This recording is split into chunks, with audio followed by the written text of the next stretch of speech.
Queridos alumnos, queridas alumnas, me alegra mucho volver a saludarles. Bienvenidos nuevamente a su clase de literatura del Antiguo Testamento, libros proféticos. Estamos involucrándonos y sumergiéndonos ahora en este fascinante mundo del profetismo. Un profetismo que, como dije en la clase anterior, se separa de los parámetros o de los estándares que hoy, perdón, algunas denominaciones han querido implementar respecto de lo que puede simbolizar o, perdón, puede significar el profeta.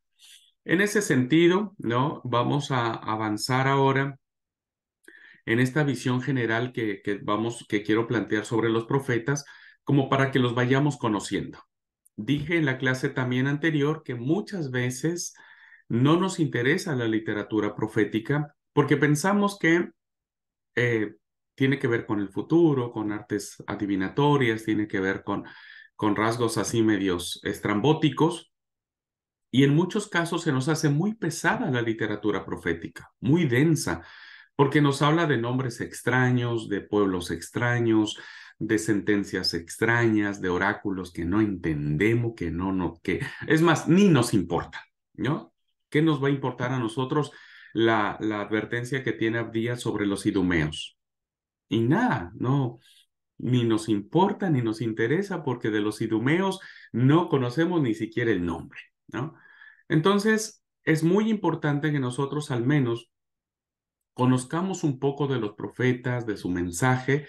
En esta clase vamos a tener una visión general. Ya después los iremos desarrollando cuando cada uno de ustedes exponga a uno de los profetas que se le va a asignar para que pueda profundizar sobre el mismo, ¿ok? Bueno, voy a compartir la pantalla y nos quedamos entonces en este cuadro comparativo. Un segundo, un segundo, un segundo. Nos quedamos con el cuadro comparativo que tenía que ver con los dos grandes profetas que aparecen en la Biblia.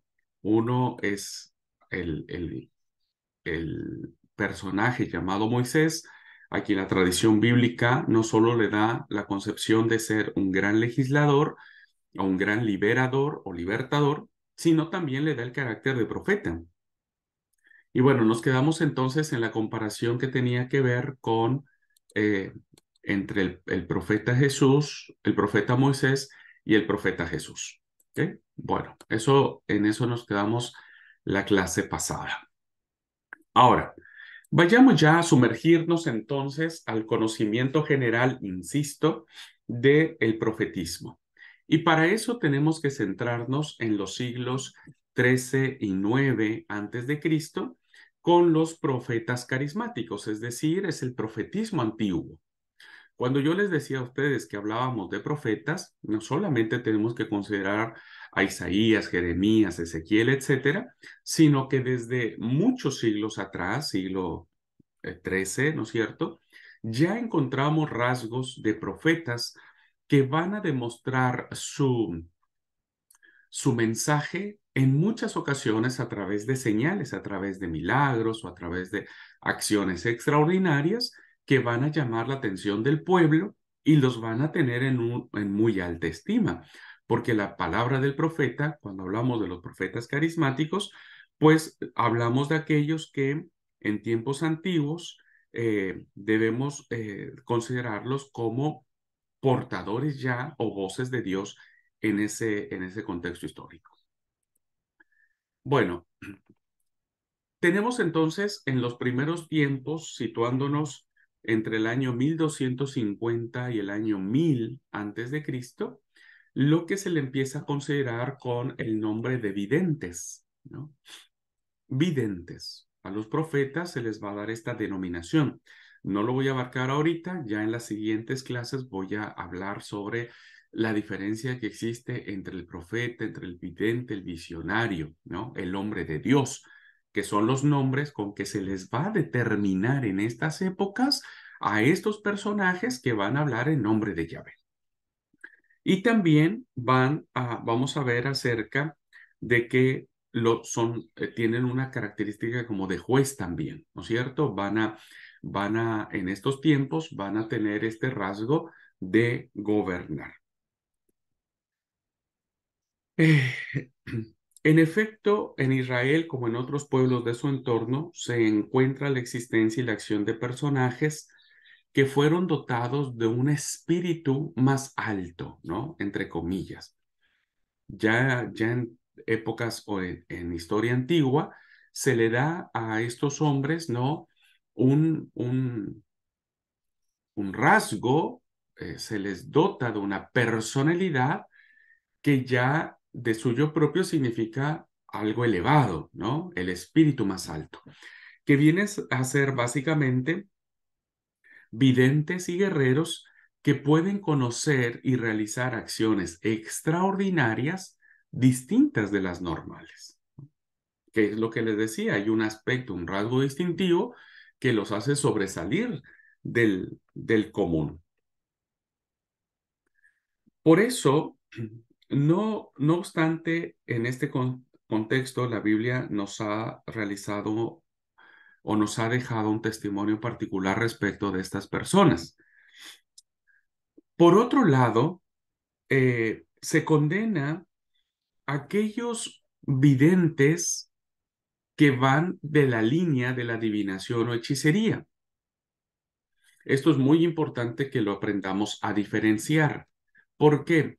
Porque evidentemente, queridos alumnos, en las culturas antiguas que rodean al antiguo Israel, válgase la redundancia, son culturas que están muy relacionadas con los actos de adivinación y de hechicería que estaban ligadas a los profetas de esos pueblos. Así que el profeta de Dios que tendrá estos rasgos carismáticos no irán en la línea de la adivinación o de la hechicería, porque evidentemente están muy lejos del propósito de Dios. Sin embargo, encontramos en el libro de los Números los oráculos, las profecías de un profeta pagano, un profeta de la línea de la hechicería y de la adivinación llamado Balaam. Eh, como ya estaremos viendo, o como más bien como vimos un poco en el libro de los Números, ¿no es cierto?, que nos narra este, la, el paso del pueblo de Israel sobre el desierto hasta llevarlo hasta las llanuras de Moab, pues encontramos este relato muy interesante que tiene que ver con, con Balaam y con eh, este, los oráculos que Balac le pide a Balaam que pronuncie sobre Israel, ¿no? Las maldiciones. Y finalmente Balaam termina siendo un servidor de Jehová, termina siendo un mensajero de Yahvé, termina siendo una voz de Yahvé, ¿no? Balaam, un profeta pagano, un profeta no del pueblo de Dios, pero termina convirtiéndose en un portavoz de Yahvé, significando en esto que aún aquellos profetas falsos, paganos, que servían a otras divinidades, pueden estar al servicio del único Dios verdadero que se llama Yahvé o Jehová o Elohim o Adonai, ¿no? Fíjense ustedes cómo en el Deuteronomio capítulo 18, 9 y 14, si alguien me ayuda a leer, por favor, se los agradecería. Deuteronomio capítulo 18, versículos del 9 al 14, vamos a encontrar ya en la literatura deuteronomista, que recuerden que la teología deuteronomista va a acompañar al pueblo, incluso cuando ya se asiente en Palestina o en la tierra prometida.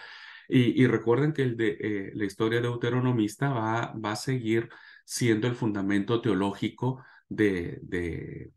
este, del pueblo de Israel ya en tierra santa, diríamos.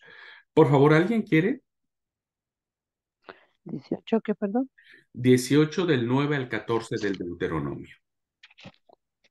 Dice así, cuando entres a la tierra que Jehová tu Dios te da No aprenderás a hacer según las abominaciones de aquellas naciones. No se ha hallado en ti quien haga pasar a su hijo o a su hija por el fuego, ni quien practique adivinación, ni agorero, ni sonil- sortilego, ni hechicero, ni encantador, ni adivino, ni mago, ni quien consulte a los muertos. Porque es abominación para Jehová cualquiera que hace estas cosas, y por estas abominaciones Jehová tu Dios echa estas naciones de delante de ti. Perfecto será delante de Jehová tu Dios, porque estas naciones que vas a heredar a agoreros y a adivinos oyen, mas a ti no te es permitido esto, Jehová tu Dios. Amén. Gracias, gracias. Emma. Bueno, entonces vemos cómo ya la literatura deuteronomista va a condenar a todos aquellos que de alguna u otra manera van a echar mano de las artes adivinatorias y de la hechicería. Pero insisto, quedan o se conservan en el libro de Números los oráculos de Balaam.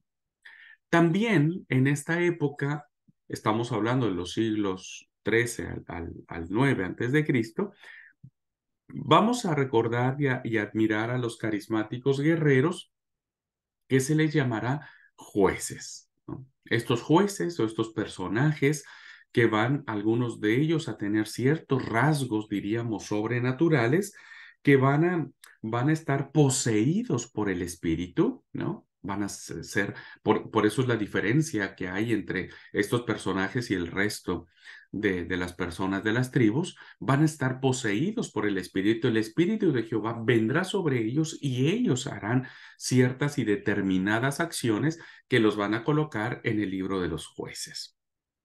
Llámese Débora y Barak, Gedeón y su familia, Jefté y su hija, Sansón, Ahod, etcétera, ¿no? Lo que vimos, jueces mayores, jueces menores, que ya también vimos los libros históricos. Así es que esos personajes también de alguna u otra manera serán poseídos por el espíritu de Yahvé para realizar determinadas acciones que lleven a la victoria del pueblo sobre los pueblos que los están sojuzgando. Siguiendo o profundizando en esto, bueno, ahora nos tenemos que colocar, ya pasamos en la época de los jueces con estos personajes, ¿no? Y ahora vamos a ver, a ubicarnos en la época de la monarquía, en el año 1000 hasta el 586, cuando finalmente se destruye el reino del sur por parte de los babilonios. En este sentido, vamos a encontrar que al inicio de la monarquía, los profetas van a estar cercanos a la corte. Serán los funcionarios reales. Eh, es decir, que serán profetas que estarán al servicio del rey para transmitirle los oráculos proféticos, ¿no? Serán entonces profetas que estarán muy cercanos al rey, que se convertirán en casi consejeros del rey, porque el rey los considerará, perdón, como voces de Yahvé, ¿no? Como la voz de Jehová. Y finalmente esto, va a conducir al profeta en un lugar, pues, de privilegio, ¿no? Estar cerca del poder, pues también le otorga al profeta estos rasgos del poder. Estos profetas, que ahora vamos a mencionar algunos de sus nombres, actúan y hablan como representantes de Dios en una línea que no es sacerdotal. Ya para estas fechas, cuando la monarquía está instaurada, cuando el templo ya está plenamente constituido junto con todos sus rituales cultuales, evidentemente hay una separación de funciones y de concepción. Anteriormente no. Recuerden el profeta Samuel, ¿no es cierto? Que él es el que instaura la monarquía. ¿no? Samuel instaura la monarquía porque Samuel es quien unge al rey Saúl. Samuel sí, Samuel tiene el papel de profeta, de juez y de sacerdote. Pero ya cuando la monarquía se está instaurando ya fuertemente como institución y el templo cobra su propia vida, diríamos, los profetas no son más sacerdotes, no estarán en el templo. El profeta se separará del templo. Esto es muy importante porque vamos a ver más adelante cuando el profeta se convierte en un, diríamos, en un enemigo del templo y de los sacerdotes. Así es que el sacerdote para estas fechas no es de orden sacerdotal, pero tampoco en orden político. Es decir, el profeta no va a tener cargos en la administración pública, no va a aspirar a ser un rey, ¿no es cierto? No va a aspirar a un cargo de elección popular, diríamos, sino que su mensaje incluso va a ser muy crítico de las decisiones políticas que tomen los reyes y que van a terminar lastimando al pueblo. Es decir, son funcionarios del rey, están dentro del palacio, conviven con el rey, conocen el templo, pertenecen a este círculo de poder, pero mantienen su independencia, ¿no? Que esto va a ser muy importante. El profeta de Dios, hermanos, no va a estar condicionado por nada ni por nadie, ni por el rey, ni por el sacerdote, ni por el pueblo mismo. El profeta siempre va a tener la conciencia de que será un hombre de Dios, ¿no? Que eso es como el pueblo los va a reconocer y así serán nombrados como hombres de Dios. Y esto evidentemente nos coloca eh,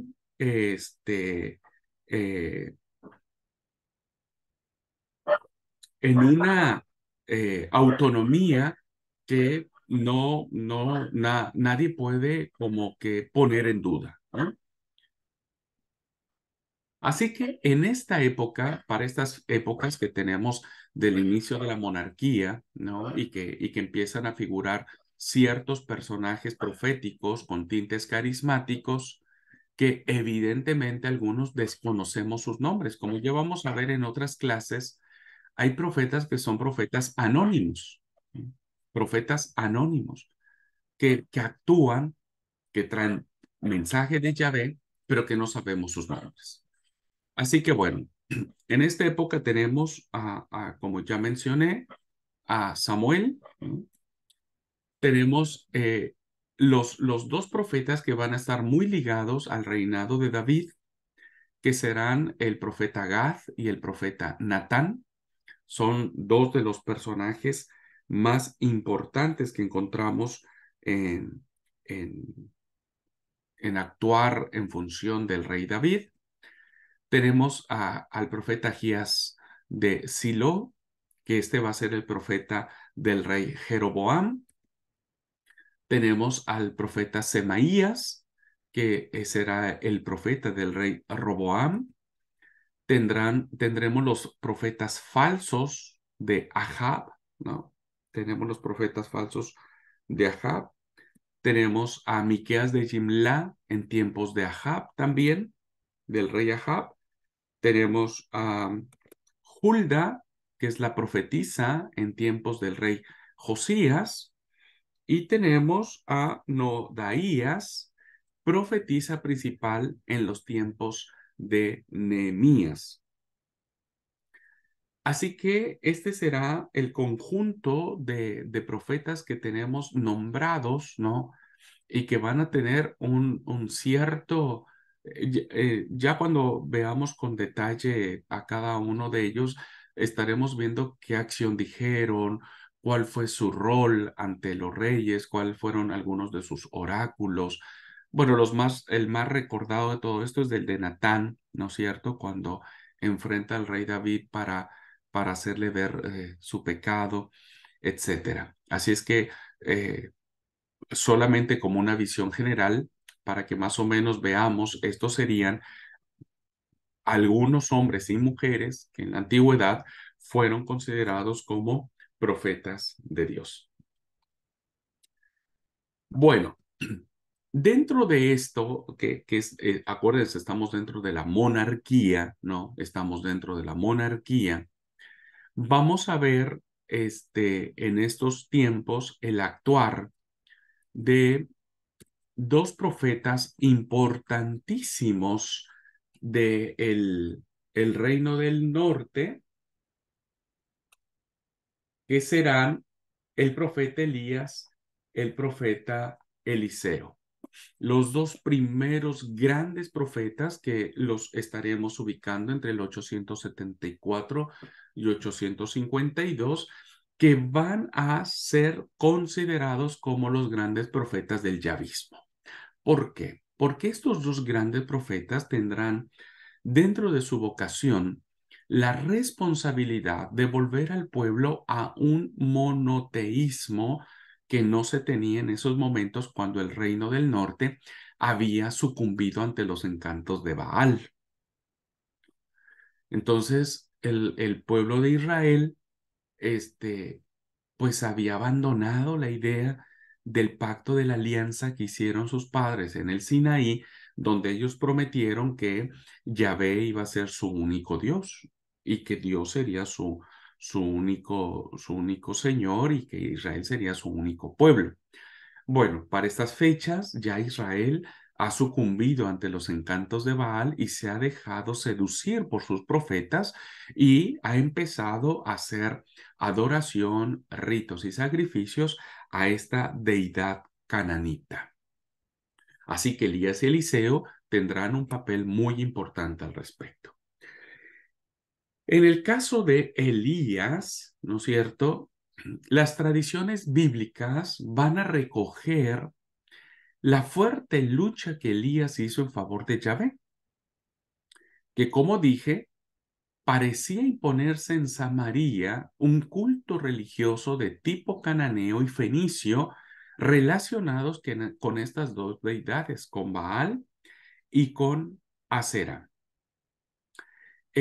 En este contexto, nosotros encontramos cómo ya en la capital principalmente del Reino del Norte están fuertemente influidos por estas dos divinidades cananitas y fenicias y el pueblo está poniendo en peligro ah, su dependencia de Dios, su exclusividad, diríamos en estos términos, de ser el pueblo elegido de Dios. En este contexto, entonces, la Biblia nos va a hablar del enfrentamiento entre los profetas de Baal y el profeta de Yahvé en lo que se le ha denominado en el juicio del Carmelo. En este monte, como ustedes seguramente ya han leído y conocen perfectamente la historia, si no, véanla en el primer libro de los Reyes, en el capítulo 18, donde hay este enfrentamiento. Al parecer hay una apuesta, diríamos en esos términos, de considerar quién es el verdadero Dios, o Baal o Yahvé. Y entonces el profeta propone la manera en que tienen que este, eh, pues ganar la apuesta, diríamos, ¿no? El que responda ante el sacrificio que, que se ha propuesto. Bueno, esta es una historia sumamente interesante. Los balitas claman a su Dios todo el santo día, danzan alrededor de su altar o de lo que ellos representan, se navajean, gritan, bailan, etc. Elías se burla de ellos y al final Baal nunca responde. Bueno, toca el turno de Elías y bueno, todos sabemos lo que pasó, ¿no? Cayó fuego del cielo, consumió todo y evidentemente lo que nosotros encontramos en esto es que eh, el pueblo está confundido porque no sabe a quién elegir, o sea, no sabe qué decisión tomar. Por un lado está muy imbuido por el balismo Y por el otro lado, pues sigue habiendo el recuerdo de que Dios, pues es el Dios verdadero. Así que, por un lado, a Israel le atrae mucho la idea de Baal con Aserá, porque como dijimos, Baal es el dios de la fecundidad de la tierra, ¿no? Es el dios de la naturaleza y que hace un tipo de orgía divina, ¿no es cierto? Con Aserá, y entonces va a fecundar la tierra, pues de una manera muy especial que será, pues básicamente muy atractiva para los israelitas. Por otra parte, siguen considerando pues la tradición que han venido trayendo sus antepasados sobre Yahvé como el Dios de la verdadera tierra, el que les dio, el que los sacó de Egipto, el que les dio la tierra prometida, el que les ha dado sus leyes, sus mandamientos. Así que están en una encrucijada, mal encrucijada, porque finalmente los que se metieron en semejante problema, pues fue el mismo pueblo. Así que la batalla por la verdad de Dios no la van a decidir los sacerdotes, ni los sacerdotes de Baal, ni los sacerdotes del templo, pues los de ambas partes realizaban semejantes sacrificios, sino quien va a decidir sobre quién es el verdadero Dios era el profeta. Así que el profeta es una parte fundamental en la consolidación del yavismo o del monoteísmo de esta situación. Así que los profetas serán los defensores de Yahvé, los profetas serán los que defiendan la causa del monoteísmo, ¿no es cierto?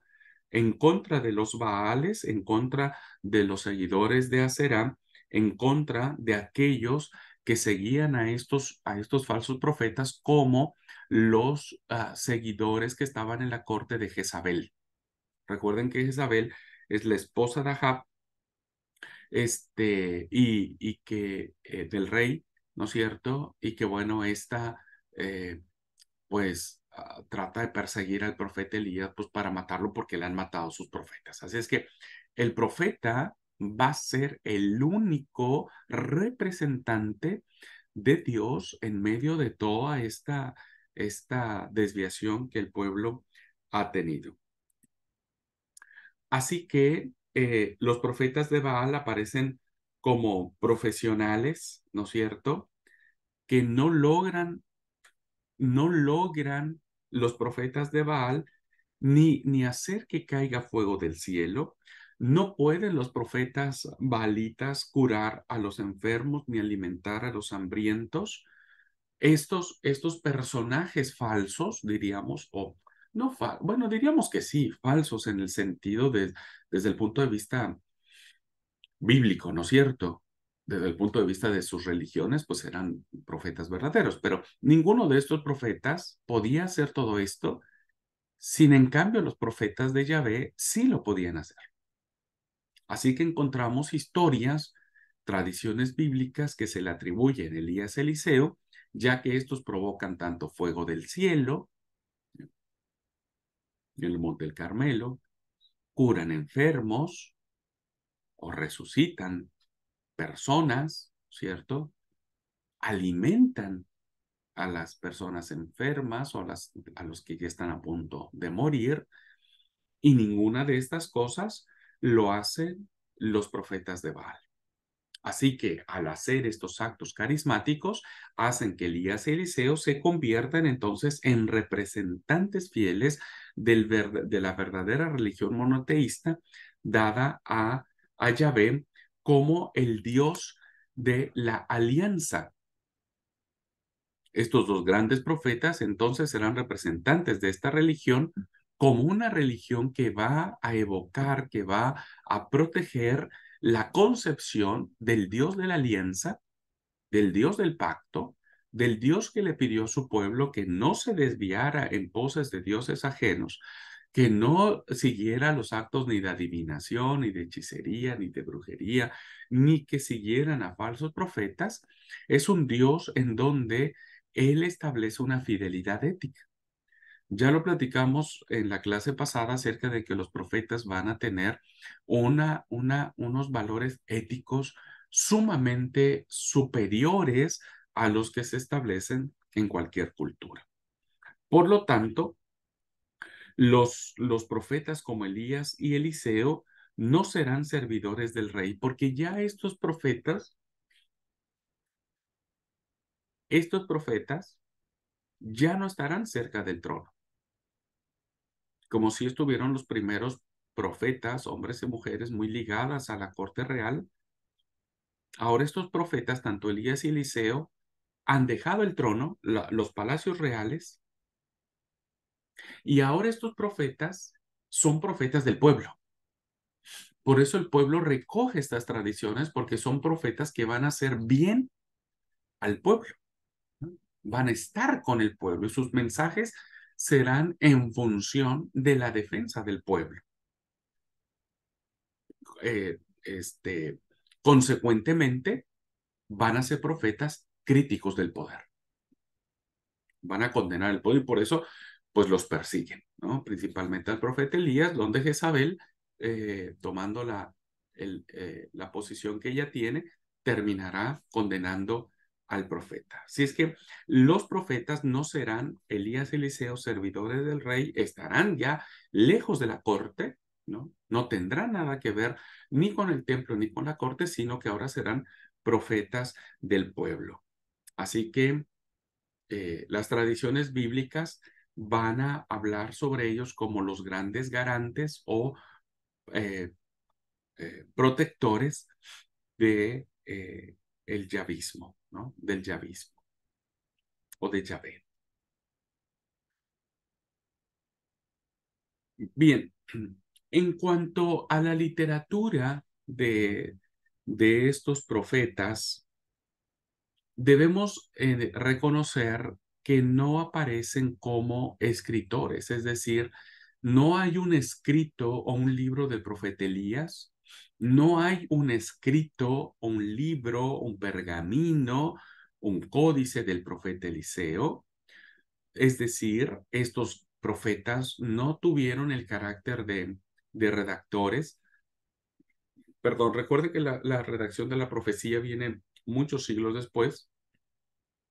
Así que estos hombres o estos profetas no son escritores, no son autores de los oráculos que se conservan en los libros sagrados, sino más bien son figuras carismáticas, es decir, profetas que no les importó escribir sus oráculos, pero sí que actuaron en favor, insisto, del pueblo. Las profecías escritas ya aparecerán siglos después con los profetas Amós, con los profetas Oseas, con el profeta Habacuc. Ya serán profetas que sí se van a preocupar por dejar dejar por escrito sus oráculos. Pero en el caso de Elías y Eliseo, no. Solamente se conservan sus vocaciones, este, su actuar, solamente se conservan las tradiciones en los ciclos de las tradiciones de Elías. Estas estarán encerradas, las tradiciones bíblicas que se recogen del personaje llamado Elías, las podemos mirar en primer libro de los Reyes del capítulo 17 al segundo libro de los Reyes capítulo 2.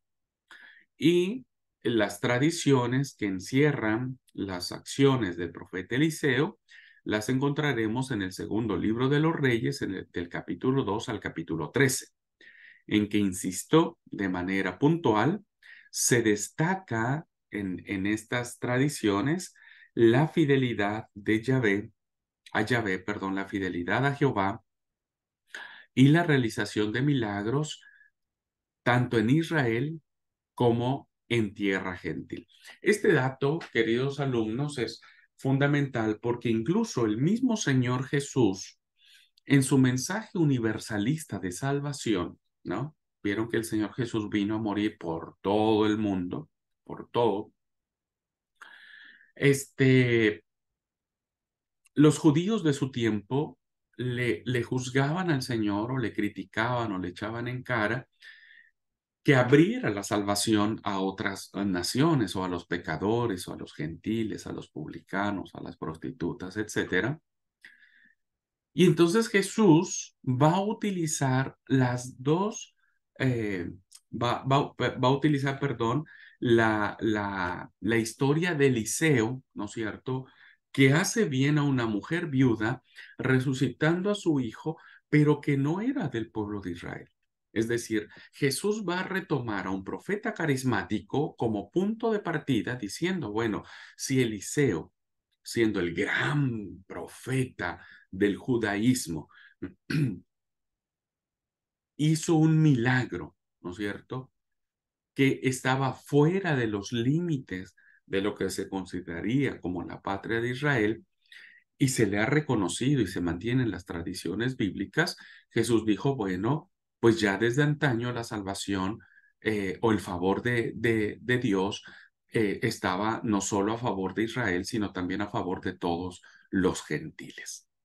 Es interesante cómo Jesús va a traer una historia del profeta carismático Eliseo y lo va a plasmar como un ejemplo para proclamar salvación a todas las naciones de la tierra. ¿Ok? Así es que el profeta de Dios no solamente es un profeta que va a actuar solo a favor del pueblo o solo para Israel o solo para el pueblo judío, sino que su labor de ser un portavoz de Dios va a alcanzar incluso a los gentiles. Esto ya es una revolución, ¿no? Esto en sí mismo ya es pues un desafío a la cosmovisión exclusivista o nacionalista de Israel. Bueno, ¿qué es lo que comentábamos, ¿no es cierto? En donde Elías, las escenas clásicas de las tradiciones de Elías, las encontramos a través de estos episodios. Elías anuncia el castigo de Dios por la idolatría del pueblo y la realización de un milagro de la viuda pagana de Sarepta. Eh, el juicio del Carmelo, la revelación de Dios en Horeb, el episodio de la viña de Nabot. Ujú. Y Eliseo tiene más, las tradiciones se convierten más en los aspectos eh, de hacedor de milagros. Bueno, hasta aquí, queridos alumnos, ¿alguna pregunta?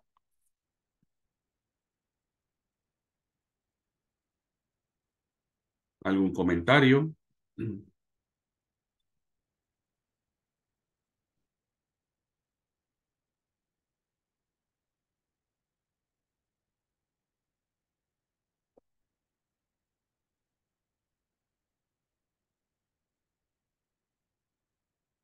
No sé si me voy muy rápido.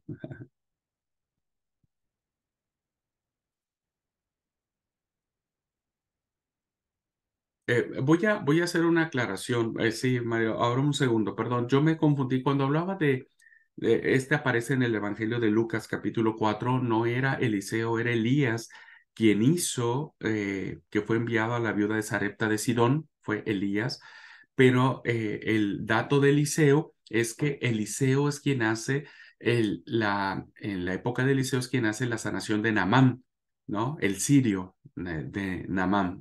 Todos sabemos la historia de Naamán, del leproso, ¿no es cierto? Que, en fin, sabemos esa historia. Entonces, Jesús utiliza estos dos grandes profetas, tanto Elías y Eliseo, para entender cómo estos dos grandes profetas hacen acciones de bendición, de sanidad, de milagro, etcétera, a personas que son gentiles.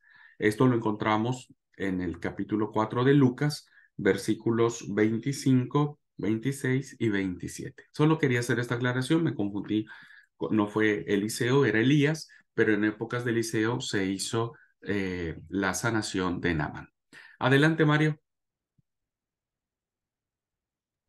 No, solo para asegurarme un poco, cuando se habla por ahí de la diferencia que hubo entre los profetas y los adivinos, uno de los ejemplos por ahí que sería de los adivinos o los hechiceros era la divina de Edom, donde fue Saúl, a esa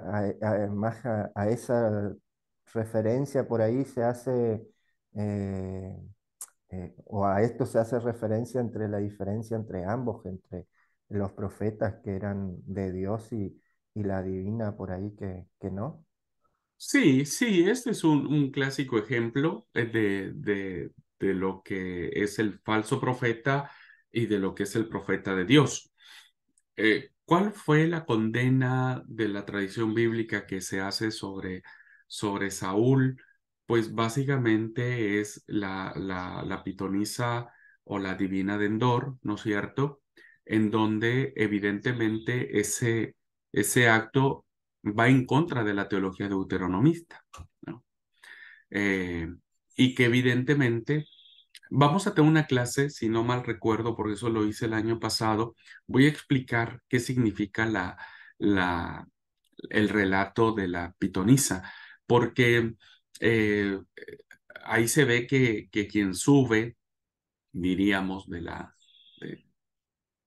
de las tinieblas o qué sé yo, es el profeta Samuel. Este, Entonces muchos han pensado que, bueno, los muertos existen y que por eso ah, Samuel viene y habla con Saúl, etcétera, etcétera. Pero vamos a tener una explicación, voy a traer una explicación de ese relato, qué es lo que realmente significa a la luz de la literatura que se está planteando, pero aduciendo a la pregunta de Mario, sí, este es el ejemplo claro de los falsos profetas del cuales el pueblo de Israel tenía que separarse. Pero ya el hecho de que Saúl haya consultado a la pitonisa es que era una costumbre muy común en Israel ir a este tipo de personajes de prácticas adivinatorias, de hechicería, de brujería, de agorería, etcétera. Así que sí, es un claro ejemplo de lo que no debería ser el profeta de Dios. Muy bien. Pues si no hay otra pregunta, seguimos adelante. Ahora, voy a traer a ustedes, queridos alumnos, un panorama muy general de los profetas que ya salimos de ¿cómo se llama? De los profetas carismáticos, ¿no es cierto? Al inicio de la monarquía, este, hablamos ya básicamente de los dos grandes profetas norteños, Elías y Eliseo, y ahora vamos a ver de manera muy general una pequeña idea de lo que vendrían a ser todos los profetas, tanto preexílicos, exílicos y postexílicos. ¿Mm? Bien, quiero hacer una aclaración. Esta clase está guiada bajo este, la dirección de un autor llamado Javier Picasa, ¿no es cierto? En un libro muy, muy bueno que se llama Ciudad Biblia. Ajá, Ciudad Biblia. Y lo que quiero decir es lo siguiente. Cada autor que ustedes consulten, cada comentarista, cada erudito que ustedes echen mano para sus investigaciones, se van a dar cuenta que existen muchas diferencias en cuanto a las fechas que datan los libros. Esto sucede en todos los libros de la Biblia, ¿no? Hay autores que van a datar los libros muy temprano, es decir, que van a decir que tal o cual libro se escribió en fechas muy tempranas, y habrá autores que van a señalar que ese mismo libro se escribió en épocas muy tardías o en años muy posteriores. ¿Mm? Tiene mucho que ver, sí, porque a partir de saber en qué momento el libro se escribe, pues uno entiende mejor el mensaje que tienen este tipo de literatura. Ujú. Pero insisto, sucede en todos los libros de la Biblia, en todos, en todos, en todos. No hay una uniformidad de esto. Porque, bueno, se deben a muchos factores. Principalmente las ciencias bíblicas, hermanos, a partir del siglo XIX, empezó a cuestionar muchas de las ideas que tradicionalmente durante muchos siglos se vinieron trayendo sobre los autores bíblicos, sobre las fechas en que esto se estableció.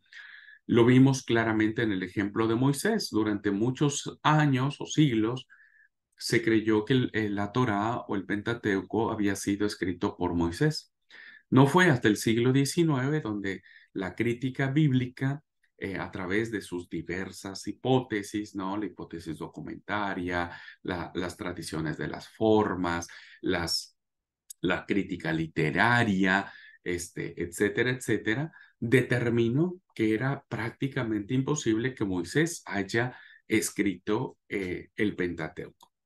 Bueno, lo mismo sucede en esto, hermanos, así es que las fechas que yo voy a proponer ahora en clase, insisto, estarán guiadas bajo la propuesta que hace Javier Picasa, pero que ustedes, si toman alguna Biblia, si toman una Biblia de estudio, si toman un diccionario, tal vez encontrarán fechas diferentes. Está bien, ya ustedes sabrán determinar al momento de que hagan algún trabajo de investigación, al momento que quieran profundizar mucho más algún tema de algún profeta, bueno, ustedes ya sabrán discernir qué fecha les convence más, ¿no es cierto? ¿Qué fecha les convence más?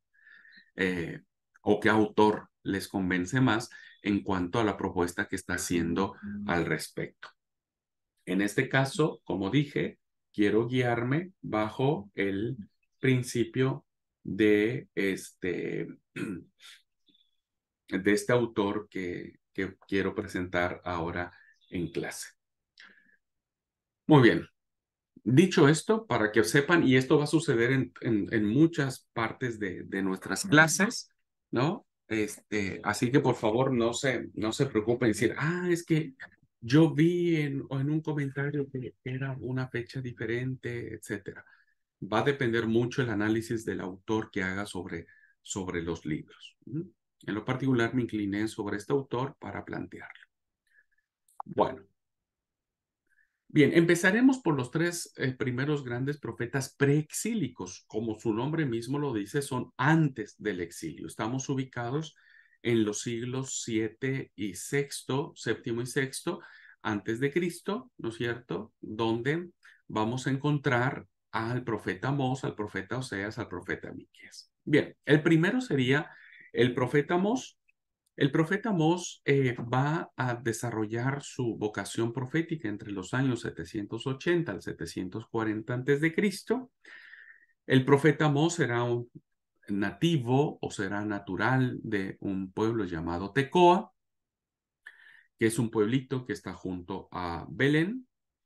El nombre de Amós significa carga, peso, y es el primer profeta cuyos oráculos o cuyos mensajes se conservan en el texto sagrado.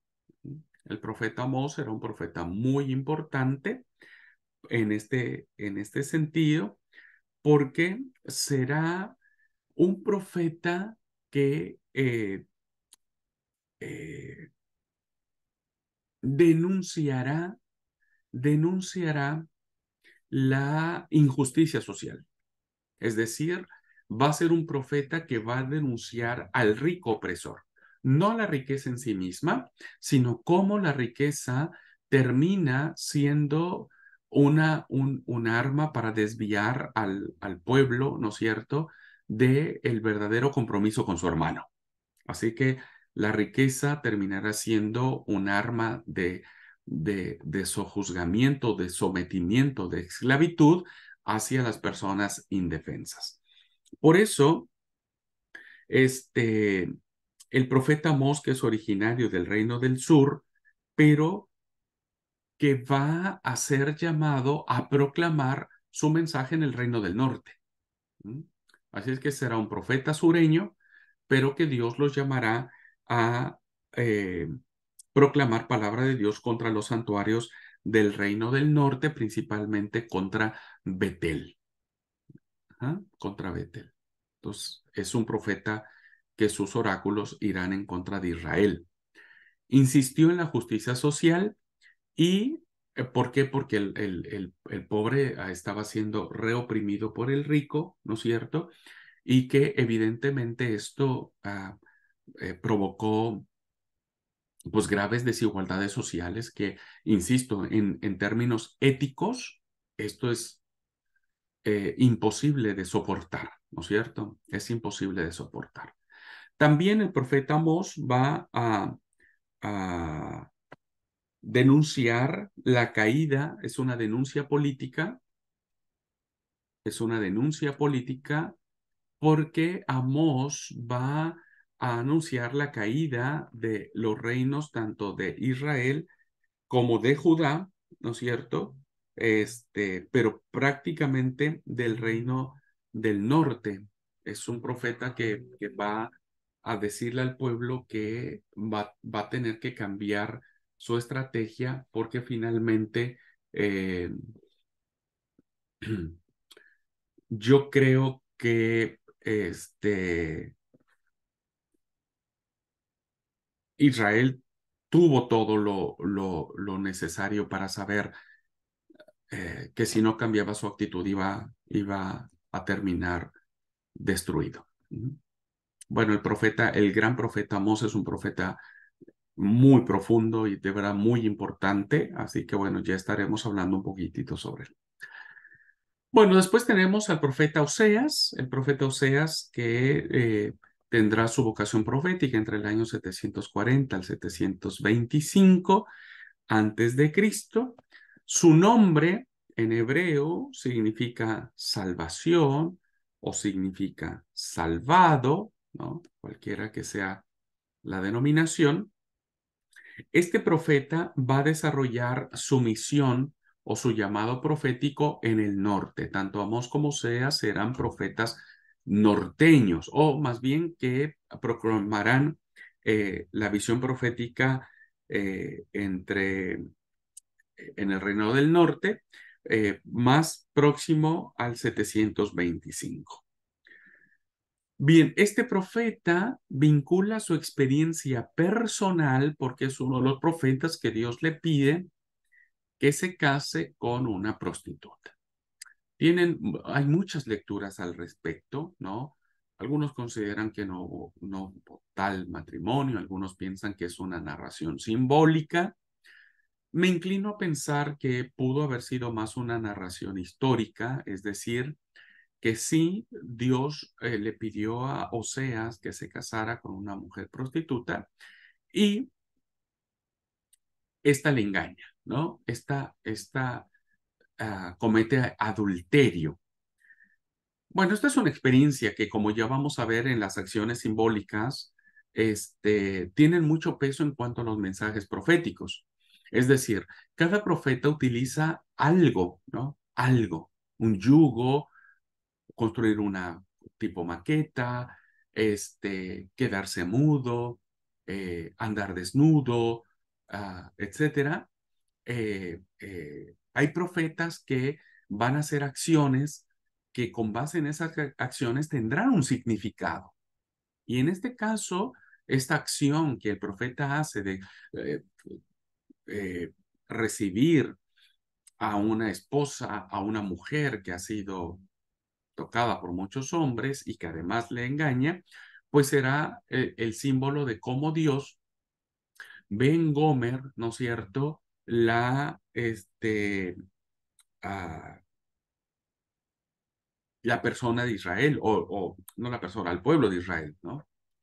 Un pueblo que se ha dado a la idolatría, que se ha prostituido con dioses falsos, le rinde culto a los Baales, que se ha olvidado del Dios de la alianza, ¿no? Del Dios de Israel, y por lo tanto, este, eh, pues representa a la mujer adúltera, ¿no? Como Israel tiene estos rasgos.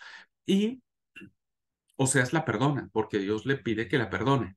Y no solo que la perdone, sino que la ame. Así que Dios ahora toma el papel del esposo, ¿no?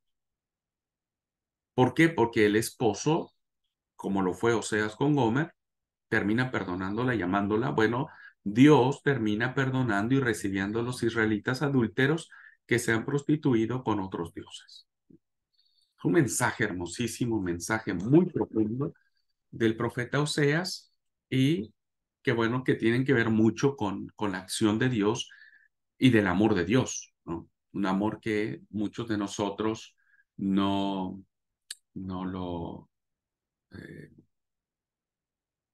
pues no lo alcanzamos a comprender. Bien, luego seguimos con el profeta Miqueas. El profeta Miqueas no tenemos muy claro, al menos para este escritor, la fecha exacta en que desarrolla su ministerio. Es un profeta que actúa, lo que sabemos, en el siglo octavo antes de Cristo, ¿no? Eh, pero es un profeta que estará muy ligado a Jerusalén, ahora la capital del reino del sur. Y este profeta, que su nombre significa ¿quién como Yahvé o quién como el Señor?, ¿no? Va a desarrollar esta labor profética y será un hombre, ¿no? Un hombre nativo de una ciudad llamada Moreset, que se ubica al sur de Judá, y que Miqueas tendrá un origen campesino, ¿no es cierto? Un origen campesino, que su mensaje profético va a estar muy ligado al mensaje del profeta Amós con una fuerte carga de conciencia social.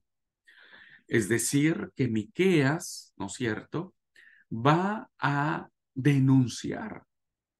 Miqueas, cuando llega a Jerusalén, es como una persona que vive en la chacra, ¿no es cierto?, que uno mira, bueno, la sencillez de la vida, la tranquilidad de la vida, y cuando uno llega a Buenos Aires y uno mira esos altos edificios, uno mira la opulencia en muchas cosas, uno mira la rapidez con que viven las personas, y uno se da cuenta cómo en las grandes ciudades se hace más evidente la pobreza, ¿no es cierto?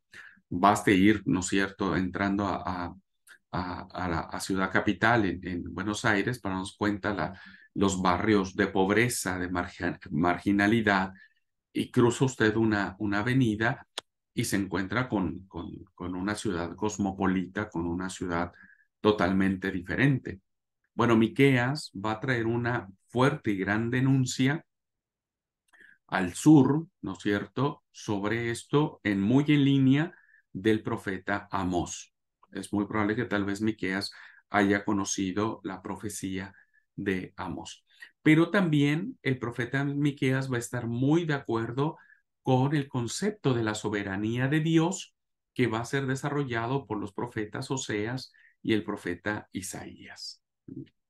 Así que Amós, que será de clase baja, será un campesino, será alguien que no tiene la opulencia que las grandes ciudades tienen, va a protestar contra la opresión religiosa y social de los sacerdotes y de los terratenientes de Jerusalén. Así que es un libro de profunda denuncia social, el libro del profeta Miqueas. Siguiendo con los profetas escritores preexílicos, nos encontramos al primer Isaías. El primer Isaías, que se le ha denominado así, es porque es el personaje histórico. Es decir, es el profeta de carne y hueso que se llamó Isaías, que sus papás le pusieron Isaías, que va a escribir los capítulos del 1 al 39. Del 1 al 39. Los capítulos 1 al 39 serán escritos por el profeta Isaías. A estos capítulos se le llaman el primer Isaías o el Isaías histórico. Aun cuando dentro de estos capítulos hay capítulos, no voy a meterme ahora en esos conflictos, pero hay capítulos que pertenecen no al Isaías, sino a otro autor. Pero no me voy a meter en eso. En términos generales, son capítulos que se cree que fueron escritos por el autor original, ¿no? Bueno, el profeta Isaías estará en el siglo octavo también haciendo su labor profética, principalmente entre el año 760, 690 antes de Cristo, eh, en los tiempos de la invasión asiria, cuando los asirios están invadiendo el norte, el reino del norte, Isaías va a proclamar su mensaje, aunque será un profeta sureño, ¿no?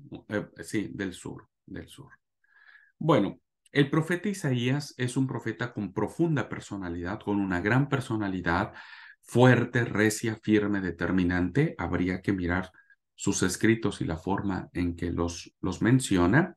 El nombre de Isaías significa salvación de Yahvé, salvación de Yahvé, el Señor es salvación, también es otra denominación, el Señor es salvación. Fue un hombre funcionario de la corte, fue un hombre muy ligado a, a eh, a rodearse con decimos, la crema innata de la sociedad política en aquellos tiempos, ¿no? Es vinculado a la Casa Real de Jerusalén porque es un hombre muy bien preparado, es un hombre que conoce profundamente las tácticas políticas, religiosas, sociales que aparecen en Jerusalén, ¿no es cierto? Conoce perfectamente la parte de lo que es el templo, eh, y se cree que Isaías estaba siendo en este tiempo ya un personaje ligado al templo. este, eh, Él considera que Dios no está en el templo, ¿no? O sea, Isaías es un tipazo, es un personajazo. Isaías representa la cumbre del profetismo clásico. Es realmente un profeta grandioso, ¿no es cierto? Pero el mensaje de Isaías es un mensaje de gracia radical y de juicio de parte de Dios, pone en relieve la trascendencia de Dios y vuelve a tocar el tema de la justicia social. Que vuelvo a repetir, hermanos, uno de los graves pecados que comete Israel, aparte de la idolatría, es las injusticias sociales. Que eso sucede en todas las naciones. Todos los pueblos siempre ha habido injusticias sociales. Así que la vida y obra de este personaje llamado Isaías fue tan grande, su personalidad fue tan impactante, tan influyente, que dejó una escuela, diríamos, ¿no? La escuela isaiana dejó una escuela donde vamos a ver después que fue la escuela de Isaías la que escribe los siguientes capítulos. Pero en estas fechas de las que estamos hablando del profeta Isaías, el primer Isaías, que es el profeta. Hay todavía autores o eruditos que consideran que Isaías, los 66 capítulos que tiene el profeta Isaías, es del mismo autor. Bueno, insisto, depende qué obra uno consulte y las razones que dé el autor, pues uno ya va determinando si o sí o si no. Aun cuando la mayoría de los eruditos bíblicos consideran que el libro del profeta Isaías está escrito por tres grandes bloques de autores, ¿no? Bueno, dejamos Isaías, nos ubicamos con Nahum.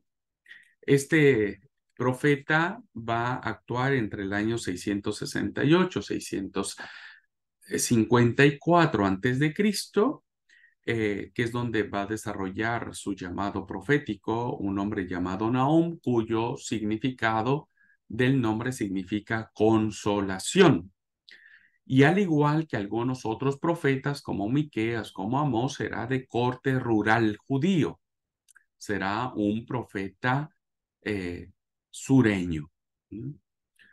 Este profeta en su libro va a mencionar la caída de Nínive, que es la capital del imperio asirio, que destruirá el reino del norte. Y va a describir cómo era esta ciudad, que era una ciudad opresora que simbolizaba el mal amenazante contra Judá, contra el reino del sur. Bueno, el libro de Nahum va a estar en contraposición con el libro de Jonás, porque por un lado Nahum va a condenar la ciudad de Nínive, ¿no es cierto? Y en el libro de Jonás vamos a ver salvación de Nínive. Bueno, eso lo vamos a plantear en su momento, porque esta contraposición que existe entre el profeta Nahum y el profeta Jonás. Seguramente si Nahum hubiera leído al profeta Jonás, no le hubiera gustado mucho. Bueno, el profeta Nahum entonces es un mensajero de Dios que va a hablar sobre la justicia de todos los pueblos por parte de Dios, ¿no es cierto? Pero que va a estar muy ligada a su gracia salvadora, ¿no? Bueno, esto será el libro del profeta Nahum. Luego estamos hablando del profeta Sofonías entre el año 640 609 antes de Cristo. El profeta Sofonías, su nombre significa Yahvé ha protegido o el Señor protege, como se quiera nombrar, y fue uno de los profetas que apoya la reforma emprendida por el profeta Josías, por el rey Josías. Recuerden que Josías es uno de los grandes reformadores de la religión israelita, y entonces el profeta Sofonías va a estar muy de acuerdo con las reformas del profeta Josías entre el 640 y el 609. En esta obra, Sofonías va a condenar la idolatría que existe de Judá, de Jerusalén, y va a pedir a esta nación que pueda renovar su alianza con el Señor, dejando sus dioses ajenos. Así es que Sofonías va a elevar sus oráculos contra las naciones enemigas que están queriendo hacer lío, diríamos, en contra de Judá y consecuentemente en contra de Jerusalén. Sofonías sabe que el pueblo tal vez puede estar en condición de ser destruido, pero Sofonías empieza a hablar un poquitito ya de que Dios va a restaurar en algún momento su pueblo, ¿no? Que no va a quedar para siempre destruido. Así que bueno, esta es una gran obra del profeta Sofonías, que va a estar muy ligado al rey Josías en cuanto a su reforma, y será uno de los grandes impulsores también del yavismo en Judá. En Judá. Y tenemos entonces a dos profetas más preexílicos, ¿no? Uno de ellos es el profeta Habacuc, que va a trabajar su llamado entre el 610 y el 605 antes de Cristo, ¿no? Y este es un profeta que su mensaje profético va a ser en Jerusalén, es decir, en el reino del sur. Desarrolla en Jerusalén su misión profética. Habacuc significa abrazado. Algunos denominan su nombre como Albahaca, ¿no? Aunque no se sabe a ciencia cierta cuál es el significado del nombre de Habacuc. Bueno, y ya en estas épocas, hermanos, ya hay una profunda crisis en Jerusalén, hay una profunda crisis, una profunda preocupación por las cosas que están sucediendo en el plano internacional. Y es en este tiempo de crisis profunda donde Habacuc va a oponerse a la opresión de los injustos, ¿no? Porque hay una serie y grave injusticia y de opresión en el reino de Judá, y va a invitar a los judíos a tener confianza en Dios. De ahí la famosa frase que aparece en el libro del profeta Habacuc que dice: el justo vivirá por su fe. El justo vivirá por su fe, que estará en Habacuc 2:4. Así que también cuando veamos el libro de Habacuc vamos a leer un hermoso himno que aparece en este libro que recoge un himno muy antiguo, ¿no? Que venía trayendo en Israel, donde este himno se habla sobre la grandeza y el poderío de Yahvé, sobre el poder grandísimo que tiene Dios, diríamos, y sobre su justicia universal. Así que Habacuc contiene en el capítulo 3, ¿no? Cuando todos sabemos, ¿no? Aunque la higuera no florezca y las vides haga fruto, etcétera, habla básicamente del Dios poderoso, del Dios que va a traer orden y que no importa lo que suceda, Dios siempre será soberano. Ese es un himno muy antiguo que aparece en el capítulo 3 de Habacuc. Bueno, y después tenemos ante nosotros al gran profeta Jeremías, que está ubicado entre el 650 y 585. Este último de los profetas en este periodo preexílico, que es uno de los que ya está mirando, va a vivir la invasión de Babilonia a Jerusalén, significa su nombre exaltado por Yahvé, o el Señor ha exaltado. Jeremías será sacerdote del templo de origen muy rural también, en una ciudad llamada Anatot, ¿no es cierto? Anatot, que está en Judea, y que Jeremías va a recoger mucho de las tradiciones del Reino del Norte, que ya para esas fechas el Reino del Norte no existe más. Va a recoger las tradiciones del norte en cuanto a que los profetas del Reino del Norte hablaban acerca de que el pueblo tenía que volverse nuevamente al Dios de la alianza. Así que Jeremías va a hablar al respecto y va a mencionar lo mismo. Por lo tanto, Jeremías va a hablar tanto del reino de Judá como el reino de Israel. Apoya la reforma ya vista en épocas del rey Josías, como el profeta Sofonías. Va a apoyar la reforma de Josías, va a anunciar la restauración del conjunto de Israel, es decir, va a decir el profeta que Israel no va a quedar por siempre destruido. En los tiempos de los últimos reyes de Judá, Jeremías denuncia la injusticia y la contaminación del culto.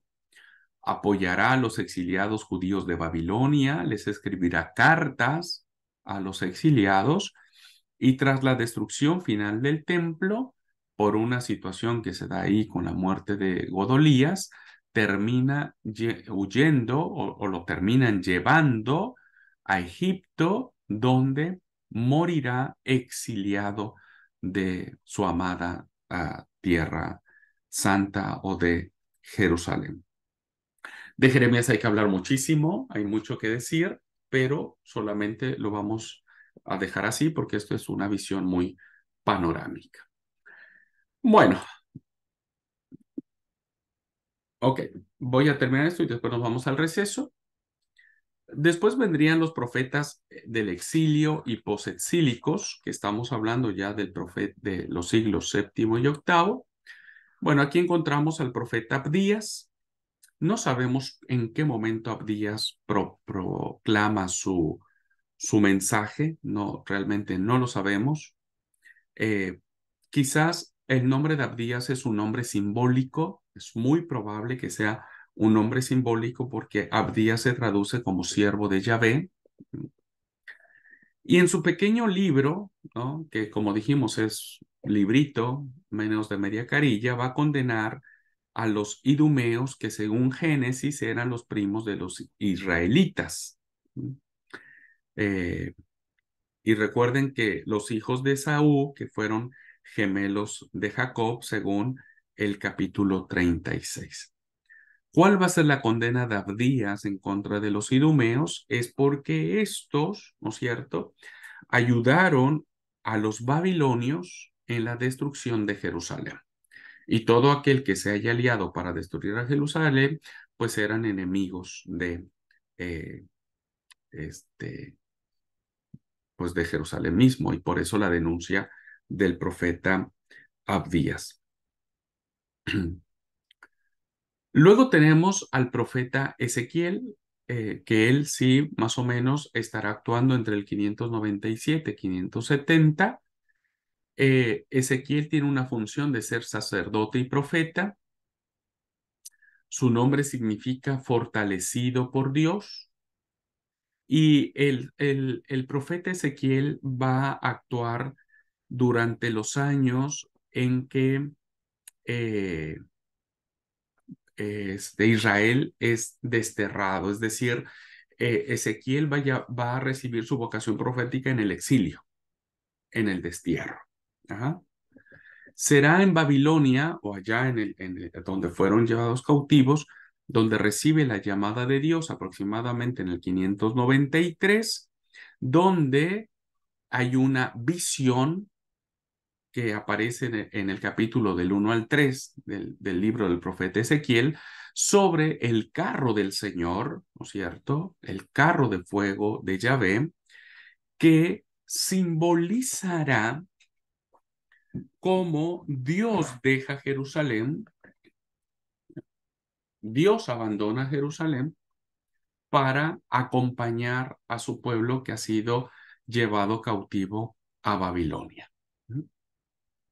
Así que el profeta Ezequiel le va a decir a los desterrados que no están solos, que Yahvé mismo ha decidido acompañarlos en el destierro. Así que será muy interesante el libro del profeta Ezequiel. Bien, como les mencioné, ahora tenemos al Deutero Isaías o al segundo Isaías, ¿no es cierto?, que es un profeta anónimo, es un profeta desconocido, que va a actuar entre el 550 y el 540. Es un profeta seguramente de la escuela isaíana. No sabemos si conoció personalmente al profeta o la tradición teológica de este profeta alcanzó al autor, pero lo que sí sabemos es que de los capítulos 37 al 55, ¿no es cierto?, no, del 40, si no mal recuerdo, déjenme solamente corroborar. Sí, del 40 al 55, capítulos del 40 y 55, se le conoce como el Deutero Isaías o el segundo Isaías.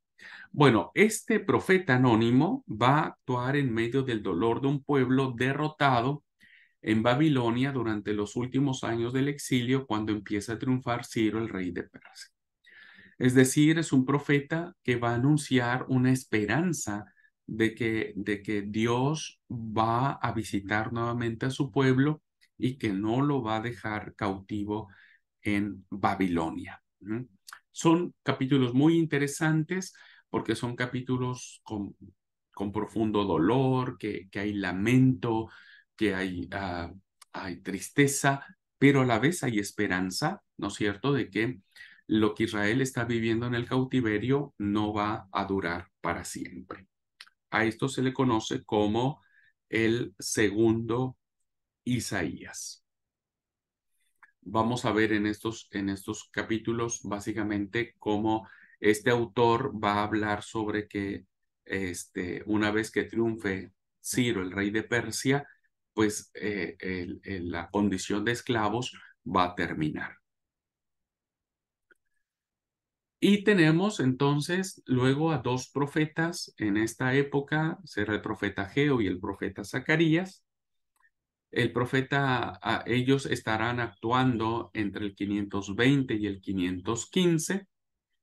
Ageo significa fiesta, Zacarías significa el Señor recuerda, y ambos profetas van a actuar en Jerusalén tras la vuelta del exilio, ¿no? La primera, cuando viene Zorobabel y viene Josué, ¿no?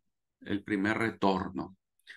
Bien, en este primer retorno, estos dos profetas van a actuar, van a llamar, y sus mensajes estarán conectados en pedir la transformación total del pueblo en todos sus aspectos, pero también van a insistir en que el pueblo tiene que reconstruir el templo. Serán profetas muy ligados al templo y van a desear que el templo vuelva a ser reconstruido. Luego tenemos al profeta Joel, que tampoco sabemos la fecha exacta en que eh, escribió su oráculo, pero se data en el siglo V antes de Cristo. Joel se llama o significa el Señor es Dios. Es un profeta que habla acerca de algo muy interesante, un concepto que se va a desarrollar en la literatura apócrifa y que va a alcanzar los niveles apocalípticos, es decir, el apocalipsis nuestro que conocemos sobre el día de Yahvé o el día del juicio de Jehová, ¿no? Él va a ser uno de los profetas que va a hablar sobre este concepto, que ese día de Yahvé es el juicio de la historia, donde todo va a estar, va a ser destruido, va a ser aniquilado, la justicia de Dios va a ser mencionada, y esta historia va a ser simbolizada por la plaga de langostas que aparece en el capítulo 1, versículo 1, hasta el capítulo 2, versículo 11. Así que este libro profético de Joel va a ofrecer rasgos apocalípticos porque ya va a empezar a hablar sobre estos aspectos de juicio. Y tenemos al tercer Isaías, al trito Isaías, que se le conoce. Ustedes van a escucharlo de esa manera, tercer Isaías o trito Isaías, que será, no sabemos si es un autor o un conjunto de autores que van a proclamar los oráculos del capítulo 56 al versículo 66 en el siglo V antes de Cristo. Bueno, estos capítulos, hermanos, ya no hablan de que Israel va a ser destruido, no hablan de que Israel está en el cautiverio, sino ahora hablan de un Israel que promueve una transformación universal.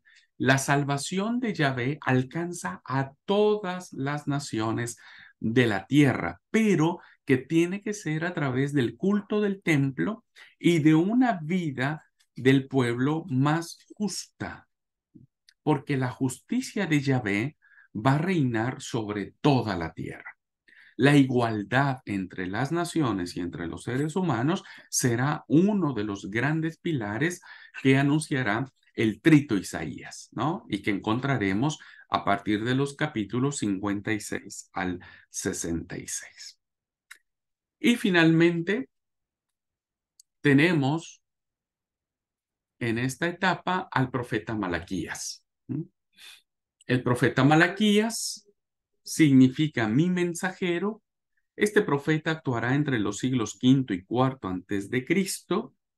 Es muy probable también de que no haya existido un hombre llamado Malaquías, que eso es algo que también vamos a estar analizando. Muchos eruditos creen que el libro de Malaquías es un nombre simbólico, ¿no es cierto? Que no existió un hombre llamado Malaquías, sino que alguien escribió con este nombre de Malaquías, porque Malaquías significa mi mensajero. Dentro de nuestras Biblias es el último libro de los profetas. El profeta Malaquías va a condenar la impureza del culto, Tal vez este mensaje estará muy ligado a los años de las reformas de Nehemías y de Esdras. Y algo muy interesante es que el profeta Malaquías va a hablar sobre la venida escatológica de Elías, que esta figura de Elías, ¿no es cierto?, será muy impactante en el profeta Malaquías, porque se cree que el profeta Elías restaurará al pueblo antes de la llegada definitiva del juicio de Dios, ¿no? Del reinado de Yahvé. Así que bueno, será un mensaje muy profundo sobre el tema de el reinado de Dios en los últimos tiempos. Ujú. Muy bien, pues queridos alumnos, es una visión muy general para que ustedes y yo podamos tener un concepto más o menos claro, que podamos tener alguna idea muy vaga, muy general de qué es lo que tratan estos profetas, ¿no es cierto? Y cómo, pues, eh,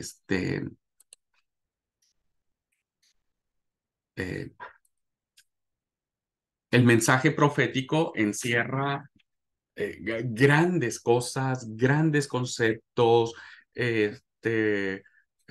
determinan el aspecto fundacional de la teología yavista, la condena a la idolatría y sobre todo, que es muy interesante, fíjense ustedes cómo justicia social y ética del reino van de la mano profundamente en los mensajes proféticos. Por eso es que hoy el profetismo, que se cree profeta, que hace milagros y que cree que ser profeta es hacer todo este tipo de situaciones, desconoce profundamente el sentido del mensaje profético, al menos del que tenemos en el texto sagrado. Bueno, ¿alguna pregunta, hermanos? ¿Duda? ¿Comentario? No es tan difícil, ¿no es cierto, hermanos? No es tan difícil. Ya cuando uno más o menos le agarra la mano, pues ya no es tan difícil. Y es muy apasionante, realmente es apasionante, insisto. No, a veces hay cosas que no nos interesan a nosotros, o sea, ni nos llaman la atención. Pero bueno, parte de la exégesis del texto sagrado es ver qué lecciones nos dejan ahora los mensajes proféticos en cuanto a la justicia social, la ética del reino, los valores de Yahvé, y sobre todo la esperanza de que Dios no siempre deja a su pueblo en ruinas. Siempre hay una esperanza de salvación, ¿no? Anuncio de salvación. Por eso recuerden que los profetas tenían dos características: denunciaban el pecado del pueblo y proclamaban anuncio de salvación. No olviden esas dos características. Pregunta de examen. Muy bien. ¿Alguna duda, hermanos? Antes de irnos al receso. No sé si fui claro. Por favor. Eh, Pastor, está muy bueno, muy bueno. Solo mi pregunta sería, póngale, que si uno analizaría los caracteres de cada profeta, ¿no? Que las cualidades de ellos, ¿cuáles serían? La, para ser un profeta, ¿qué carácter tiene que tener? Bueno, eso viene en las clases que vamos a tener ahora, Norma. Todo esto, sí, sí, todo esto lo vamos a mencionar, es decir, qué características tenían, cuál era su función, Eso. por qué el pueblo los llamaba algunas veces visionarios, videntes, hombres de Dios, cómo los profetas de Dios se separaron de las artes adivinatorias, Sí. Eso lo vamos a ver ahora. A continuación, después del receso, ya vamos a empezar a analizar de a poquito la personalidad del profeta, el profeta Eso, de la Dios. perspectiva. Ujú. Sí, porque no estaban ni en el templo, ellos estaban en contra, vamos a decir, también a veces en contra, y a veces también en contra del rey, entonces ellos tenían un lugar especial porque no eran ni acá ni allá. Sí, Y eso me sí, llama la atención. claro, en el momento en que la evolución de la profecía inicia el profeta cerca del rey, luego Claro, en un claro, segundo momento se aparta del rey, vive eso, fuera de la periferia del rey, y en el tercer sí, momento el profeta actúa en el pueblo. Es un profeta del pueblo, ¿no? Es un sí, sí, profeta del pueblo. Luego ya cuando empieza el desarrollo de la profecía como tal, la profecía clásica, vemos, por ejemplo, en el caso de Isaías, de Ezequiel, que eran profetas muy ligados a las cuestiones políticas, a las cuestiones eso, sacerdotales, ¿no es cierto? Pero que en el caso de Jeremías, por ejemplo, Jeremías va a pelearse con el sacerdote. por Jeremías, eso, no estoy recordando ahora el nombre del sacerdote con el que se pelea Jeremías, que es re famoso este sacerdote, pero Jeremías va a estar en contraposición ¿cómo se llama? Del templo y del rey. por eso, por eso. ¿Qué lugar ocupa ahí, no? Porque Sí, no está sí, ni en el templo ni en el rey y así, viste, totalmente aparte. sí, Otro mensaje bien, y- bien diferente. claro, y esta condición de que nadie lo protege, porque no lo Eso, protege el rey, no lo protege el eso, templo, se vuelve un profeta vulnerable para que sea asesinado o encarcelado o asesinado, como le pasó a Jeremías. sí, Jeremías sí, sí, la pasó mal una y otra vez, ¿cierto? sí, Pero sí. eso, sí, de a poquito lo iremos desentrañando a medida que vayamos viendo el carácter de cada profeta. Muy bien. Es apasionante, hermanos. Realmente es apasionante el mundo del profetismo, no como un arte adivinatoria, sino como un hombre de Dios que debe tener los valores bien fundamentados. Recuerden que cuando inicié el curso hacía yo una pregunta. ¿Existe el profetismo hoy? Y es una pregunta que tiene que irse contestando en la medida que vamos avanzando. Si existe, déjenme adelantar un poquitito, si existe el profetismo hoy, debe ser un profetismo que esté denunciando el pecado del poderoso, del rico, del opresor, pero que también anuncie gracia, salvación, reconciliación, arrepentimiento, conversión.